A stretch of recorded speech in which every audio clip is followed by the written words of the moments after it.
நாட்டுக்கு அழைத்து வரப்பட்ட போதைப்பொருள் கடத்தல்காரரும் திட்டமிட்ட குற்றவாளியுமான பொடிலெசி பலத்த பாதுகாப்புக்கு மத்தியில் விமான நிலையத்திலிருந்து காலி குற்றப்புலனாய்வு பிரிவுக்கு அழைத்து செல்லப்பட்டுள்ளார்.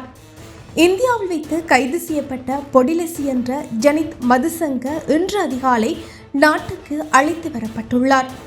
மும்பையிலிருந்து இன்று அதிகாலை 5:56 மணிக்கு வந்த ஸ்ரீலங்கன் விமான சேவைக்கு சொந்தமான UL 142 என்ற விமானத்தில் அவர் கட்டுநாயக்க விமான நிலையத்தின் ஊடாக நாட்டுக்கு அழைத்து வரப்பட்டிருந்தார்.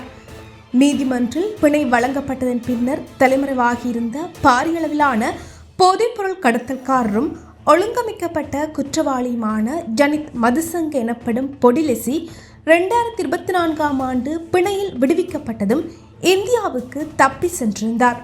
பிணை வழங்கப்பட்டதை அடுத்து அவர் சட்டத்தரணி ஒருவரின் காரிலேயே நீதிமன்ற வளாகத்தை விட்டு வெளியேறியிருந்தார் என்பதும் குறிப்பிடத்தக்கது.